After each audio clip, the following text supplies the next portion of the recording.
good, y'all? Dr.Trehunna. I already know the vibes. It is the Cheat Smarter Saturdays. Every single Saturday, I cheat. And what I'm going to start doing is start recording my cheat meals. That way you have an idea of what I decided to eat, why I chose what I ate, have my cake, eat it too, and still stay on par when it comes to my physique goals. Today, I actually decided to get Chinese food. Now, usually I don't eat a lot of Asian cuisines. Why? I love Asian cuisines, but it's not really body friendly. What I mean by that? When you actually look at a lot of Asian cuisines, it has a whole lot of carbs, right? It's gonna come with some lo mein, it's gonna come with some rice. That's nothing but carbs, right? And it's not the good type of carbs. It's not complex carbs. They're simple carbs. But also, it is loaded with sauces and sugar. I went to this restaurant in Houston. It's called Eastwall Restaurant. They said this is like the best restaurant in Houston when it comes to Chinese food. So I'm gonna go ahead and show y'all exactly what I ordered. So as you can see, first off, they give you a boatload of rice. Look, it's a whole container worth of rice, right? Ironically, what people usually do is they touch the rice first. Here's what I want you to do. Make sure you always prioritize protein. Got the salt and pepper chicken. The reason why is because I really wanted the sweet and sour chicken, but if it's sweet, it is sweet for a reason. So I decided to get something that's more on a umami or savory type of meal, right? But then I got sesame chicken. Now everybody was talking about the sweet and sour chicken is amazing. It's the bomb. But you know what? I kind of want to still have my cake and eat it too. So yeah, they put some sauce on this, but it's not going to be as sweet, which means it's sugar-based, as sweet and sour chicken. Last but not least, I got some dumplings. And as you can see, you already know what type of sauce is this. So now, am I telling y'all never to have these things? No. What I want you to do is be calculated and be mindful of it. How would you create a plate with all these ingredients? Let me go ahead and show you. We ain't ghetto over here. We actually got real plates. Now, naturally, I don't care for too much rice, but am I going to not have rice when it comes to Chinese food? Hell no. I'm definitely going to have some rice.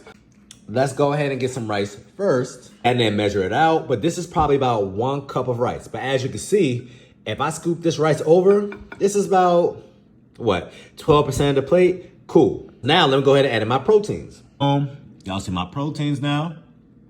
Now, the only thing I'm missing is my dumplings. Let me go ahead and add some dumplings too. Let me add 3. If you look at this plate right now, right? Do you physically see more carbs or do you physically see more protein?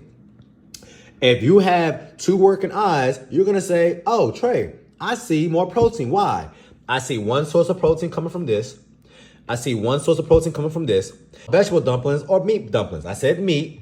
Right? So even though this has some sort of wrap around it, technically still should be protein based. Even though this got some sauce on it, this is still chicken. This chicken should technically still be protein based. Even though this beef got some sort of sauce on it, this beef is still beef. This should be protein based. This right here is nothing but carbs. This is carb based. You see what I'm saying? If I decide to have the spring roll, which is vegetables inside of a wrapping, that's a carb, that will be carb based. Because I got basically 3 different portions of protein and 1 source of carb, this is a protein based meal. This is how you cheat smarter. But when you go into a Chinese restaurant or when you see other people who don't know a lot about nutrition make their plates, what do you usually see? You see a lot more rice and you see 1 protein on their plate. You might see a whole lot of spring rolls, a whole lot of dumplings, a whole lot of rice. So how much was my bill? Honestly, it was $30 and this is for 1 person. But at the end of the day, if you're going to cheat, pay to play. You over there having drinks while you're going out, 2 drinks is $20, $30. Just spend that money on food. This is how you cheat smarter. Be more calculated with your food choices. But in order for you to be more calculated with your food choices, you had to think about it. A lot of people don't think when it comes to food. They just react. So as you can see, this is a protein-based meal. I still got some leftovers. I'm still going to eat everything, and I'm still eating everything that I want. It's just the portioning is better than what you naturally do. Hopefully y'all learned something today. That's your reset tip of the day. It's going to help us stay snatched all the time. Not in the summertime. This meal, liquid enhancer, right? And just for the bubbles, LaCroix.